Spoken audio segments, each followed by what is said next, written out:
Dua remaja ini hilang tanpa jejak sejak April tahun 2000. Sebelum menghilangnya mereka, diketahui hari terakhir mereka pergi adalah mengunjungi sebuah pesta malam. Namun dari hari itulah mereka nggak diketahui keberadaannya. Penyelidikan kepolisian dilakukan sampai bermunculan banyaknya teori mengenai hilangnya mereka. Tapi keberadaan mereka baru bisa terungkap 21 tahun setelahnya. Lantas, apa yang sebenarnya terjadi dengan mereka dan bagaimana caranya kepolisian menemukan keberadaan mereka? Oke, sebelum lanjut, gue ucapin selamat datang di Bilik Waktu. Waktu adalah teka-teki dan kita adalah pemecahnya. So, daripada penasaran, langsung aja mari kita kupas tuntas. Erin Foster lahir pada tanggal 28 Februari 1982 di Sparta, Tennessee, Amerika Serikat. Menurut beberapa teman dari Erin, mereka menggambarkan Erin ini sebagai gadis yang cukup cantik, mempunyai senyum yang cerah. Sementara beberapa orang juga mengatakan bahwasanya Erin ini adalah orang yang periang dan memiliki tawa yang menular. Jeremy Lee Betzel lahir di tahun yang sama, yaitu di tahun 1982. Namun dia dilahirkan pada 7 November di Sparta, Tennessee, Amerika Serikat. Sama halnya dengan Erin, Jeremy juga memiliki sifat yang periang dan memiliki banyak teman. Jeremy mempunyai kesukaan terhadap aliran musik rapper, bahkan pada saat menginjak bangku kelas 6 dalam acara pertunjukan bakat, dia menampilkan bakatnya membawakan lagu rap dengan piawai. Dari kecil, keduanya ini dipertemukan dan menjadi sahabat sampai mereka dewasa. Dan bahkan saat sekolah pun mereka berdua masih berada di dalam satu sekolah yang sama, yang mana mereka berdua bersekolah di Wade County High School. Lantas, apa yang terjadi sama mereka berdua di hari itu, tepatnya di bulan April tahun 2000? Nah, jadi di hari itu bertanggalkan 3 April, Jeremy dan Erin akan menjemput adik laki-laki dari Erin yang berada di sebuah area permainan.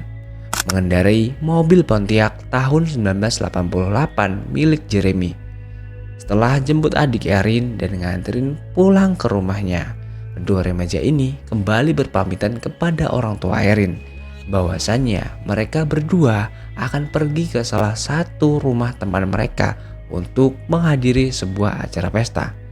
Tapi pada saat itu mereka berdua ini bilang bahwasannya mereka juga akan pulang sebelum jam 10 malam. Setelah mendapatkan izin dari orang tua Erin, keduanya langsung menuju ke pesta tersebut. Dan menurut teman-temannya, mereka berdua ini gak ada yang mencurigakan atau ada orang lain yang kelihatan mengintai mereka. Tapi entah apa yang terjadi di malam itu. Padahal Jeremy dan Erin udah berpamitan pulang dari acara pesta itu.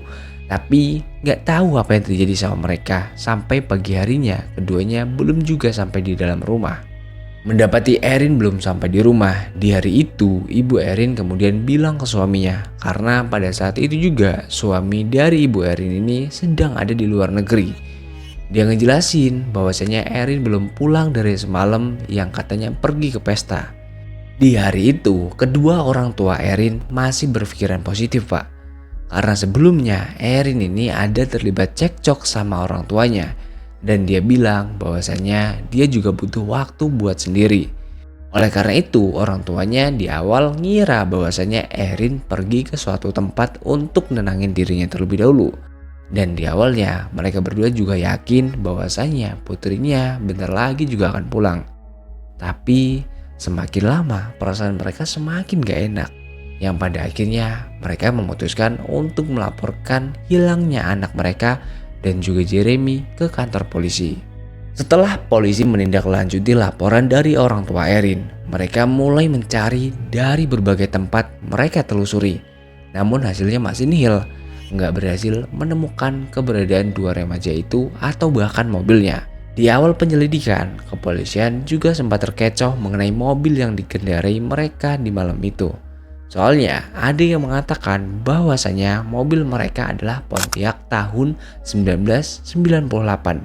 Tapi sebenarnya mobil itu adalah mobil Pontiac tahun 1988. Walaupun dari segi bentuk dan warna hampir sama, tapi kalau dilihat secara detail, mobil ini ada perbedaan dari segi bentuknya, Pak. Mulai hari itulah bermunculan berbagai teori tentang keberadaan Erin dan Jeremy. Ada yang mengatakan bahwa keduanya ini berada di Florida untuk memulai hidup baru di sana. Dan ada salah seorang juga yang mengatakan bahwasanya dia melihat Erin dan Jeremy di sana. Namun setelah ditelusuri lebih dalam lagi, dari teori ini masih juga belum membuahkan hasil mengenai keberadaan Jeremy dan Erin. Teori yang kedua, bahwasanya kedua remaja ini telah dibunuh oleh salah satu mantan pacar Erin, yang diduga pemuda itu membunuh kedua remaja ini atas dasar kecemburuan. Setelah membunuh Erin dan Jeremy, keduanya dibuang ke suatu tempat yang sulit untuk ditemukan. Tapi lagi-lagi teori ini nggak bisa terbukti, Pak. Teori yang ketiga sekaligus membantah teori yang kedua, bahwasanya di tempat itu kejahatan yang terjadi cukup rendah. Dan kemungkinan besar yang masuk akal adalah mungkin keduanya terlibat suatu kecelakaan. Karena kalau dilihat dari lokasi jalan yang mereka lalui, jalanannya itu berkelok-kelok dan berada di tepi sungai Carvkiller, yang mana ada kemungkinan mereka mengalami insiden kecelakaan dan mobil mereka masuk ke sungai. Tapi setelah dilakukan pencarian selama berminggu-minggu, bulan, bahkan tahunan, kepolisian telah berupaya untuk mencari area tempat mobil Erin dan Jeremy kemungkinan keluar jalur. Tapi mereka nggak menemukan adanya tanda-tanda kecelakaan yang terjadi. Dan kasus ini pada akhirnya belum bisa terpecahkan sampai puluhan tahun. Namun di tahun 2018, salah seorang kepolisian memutuskan untuk memulai lagi dan melihat kasus tersebut dengan sudut pandang baru. Kalau sebelumnya pencarian mereka fokuskan ke lokasi dekat pesta, yang mana hal ini nggak membuahkan hasil. Tapi kali ini mereka memutuskan untuk memulai lagi pencarian dengan memfokuskan lokasi pencarian mereka di dekat rumah Erin. Nah, pada saat itu salah seorang kepolisian kemudian memberitahu tentang kemungkinan lokasi terakhir para remaja itu hilang kepada penduduk asli Georgia yang bernama Sides. Dia adalah seorang pemilik akun YouTube Exploring with Nuck sekaligus penyelam, yang mana di dalam channel YouTube-nya dia sering mendokumentasikan kegiatannya yang berhubungan dengan barang yang dia temukan di bawah air. Yang mana hal ini terkadang mengungkap peristiwa yang sebelumnya belum terpecahkan. Pada saat itu, di bulan November, Sides datang ke Sparta, Tennessee untuk memulai pencariannya. Sides kemudian menemui kepolisian yang pada waktu itu menyelidiki kasus hilangnya Jeremy dan Erin dengan maksud mendapatkan petunjuk lokasi mana yang mungkin menjadi titik kecelakaan Erin dan Jeremy. Perlu diingat bahwasanya kepolisian pada saat itu sudah melakukan pencarian ke tempat-tempat itu. Namun mungkin teknologi yang mereka gunakan belum secanggih yang akan digunakan oleh Jeremy.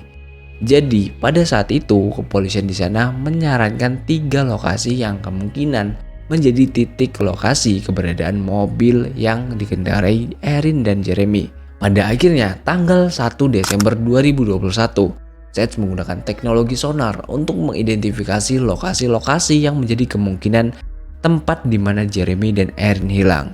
Sides menyusuri 3 titik sungai yang telah disarankan sebelumnya oleh kepolisian setempat. Saat tiba di lokasi pertama dan kedua, Sides nggak menemukan apapun di lokasi itu.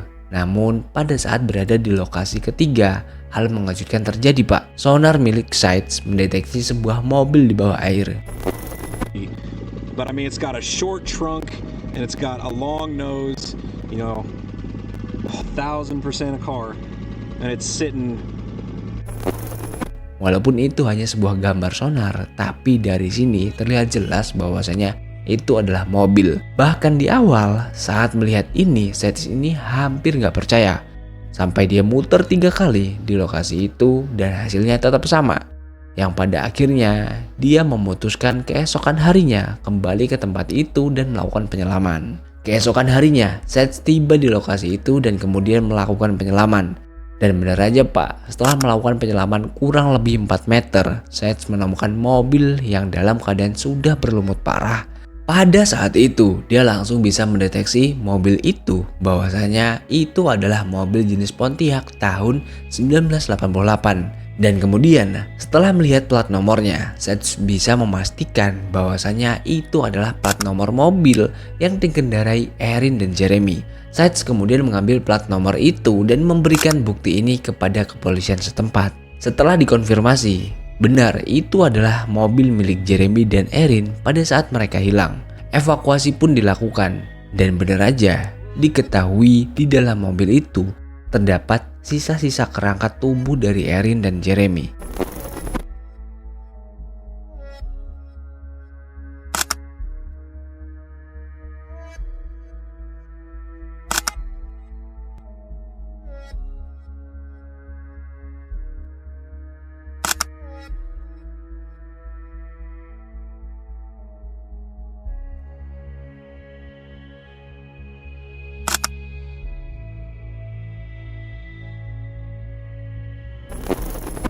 Keluarga Erin dan Jeremy yang mengetahui hal ini merasakan sedikit lega.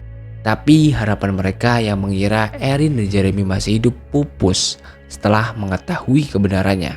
Dan asal kalian tahu pak, Jeremy saat itu ngerasa cukup kehilangan atas kepergian Jeremy. Dia terus-menerus mencari anaknya sampai dia pun meninggal di tahun 2018. Dan ya berarti dia meninggal dalam keadaan belum mengetahui di mana keberadaan pasti anaknya. Dan untuk keluarga Erin sendiri, mereka nggak mengadakan upacara peringatan atau apapun itu untuk Erin. Karena menurut mereka udah nggak sanggup buat mengingat-ingat masa lalu itu. Yang mana hal ini tentu aja menimbulkan luka yang mendalam buat mereka. Dan untuk keluarga Erin sendiri, mereka nggak mengadakan upacara peringatan atau apapun itu untuk Erin. Karena menurut mereka udah gak sanggup buat mengingat-ingat masa lalu itu. Yang mana hal ini tentu aja menimbulkan luka yang dalam buat mereka. Dan itulah tadi kasus yang gue bahas di hari ini. Gue mohon maaf kalau ada salah kata dalam menyampaikan informasinya. Gue turut berduka cita atas kepergian Erin dan Jeremy. Dan teruntuk keluarga korban, gue juga gak bermaksud untuk mengulik luka yang telah terjadi. Tapi di sini maksud gue adalah berbagi cerita. Jadi cukup sekian, gua ucapin terima kasih buat kalian yang udah stay sampai akhir video. See you di next video dan jangan lupa klik tombol subscribe itu gratis pak.